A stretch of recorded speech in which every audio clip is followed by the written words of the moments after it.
Right, for more on this, we're joined by Henry Muguzi to just help us understand the technicalities that do go with the very tough point, which is fundraising around elections in and around the region and Uganda, of course. Henry, thanks again for making time to speak to us. Just give us a sense of how complex the issue is when it comes to fundraising. We've seen some people, in a way, selling their party tickets in order to raise funds. Give me a sense, you've been following this issue for quite a while.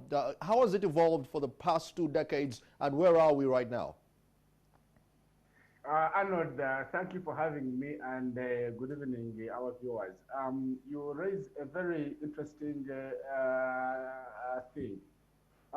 When it comes to fundraising for politics, let alone election campaigns, it has proved over the last 3 electoral cycles that it is such a difficult job.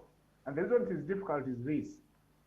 There is a sense in which the Ugandans, the voters who are supposed to support political candidates and political parties in terms of contributing money, have all of a sudden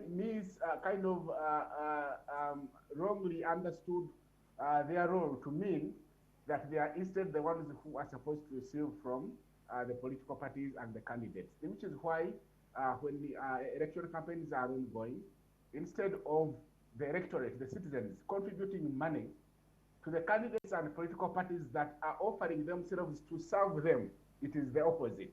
Now, this is not what it is supposed to be. Now, we remember very well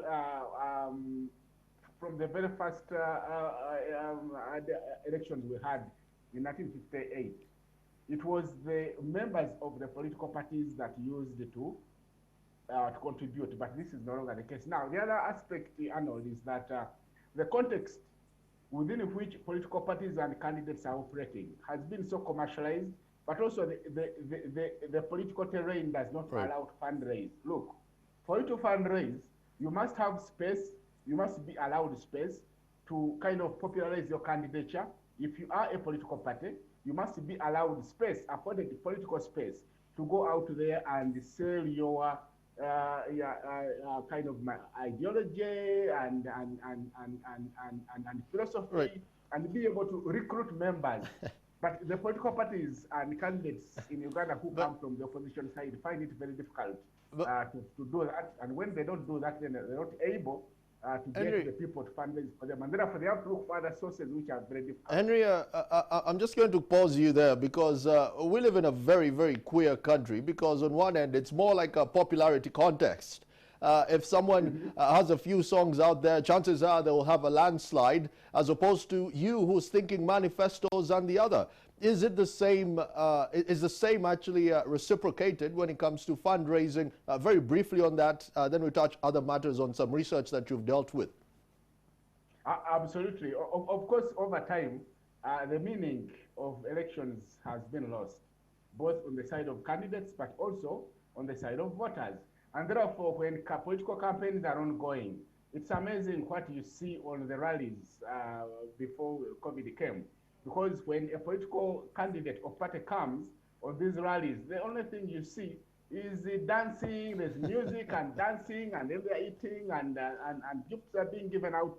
That's all you see. And therefore, I think the whole notion of democracy and contesting for electoral positions has been grossly misunderstood in this country.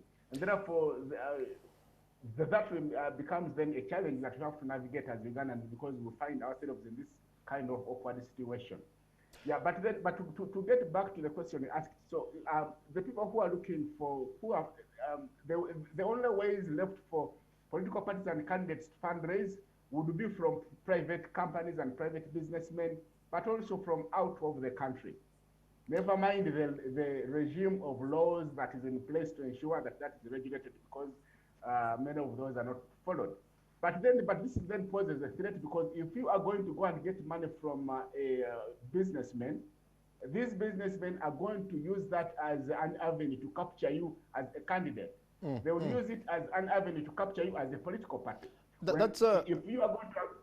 Right, Henry, that's very interesting, because if you look at more developed democracies, well, they've been around for over 100 years. This is something that they hold very dear, and you have to declare where the fundraising is coming from. And in that sort of declaration, do we see the same being done here? And I want you to segue that, we're actually running out of time, to segue that response into a particular research that you did that showed that someone actually needs billions of Uganda shillings to run for the top job in State House. Thank you, Arnold. You will recall that in 2019, last year, around July, the Attorney General presented 5 electoral amendment bills to Parliament, and those electoral amendment bills had provisions that were seeking to make it mandatory for people seeking to contest on positions to declare the sources of their campaign money. Now, these provisions were kicked out. They are not there. They lacked support, both within the political parties on the floor of Parliament, but also from the executive. Now, moving forward, the thing is that we find ourselves in such an awkward situation, and to navigate this, I think we need to go back to the basics, and the way other countries have tried to control and regulate this is by enacting laws, strong laws that specifically look at election campaign financing, because that seems to be the area where we don't have enough regulatory framework. And therefore, I think we need, going forward, for a country like Uganda, we need to consider seriously enacting a standalone law to regulate election campaign financing, to make sure that that the people who go out to vote are able to understand that those who are spending money as if money is not a problem, where are they getting it from? Okay, we need to understand as well those who have spent it, how much have they spent, and what have they spent it on, so that we can be able to point out to those that dedicate most of the spending on inducing voters, other than popularizing the ideas and messages that they want to carry forward in service of the people. Henry, many thanks for squeezing time in to speak to us. Always appreciate it. Henry Muguzi, just giving us the lay of the land and the very complex issue, which is elections in the Pearl of Africa.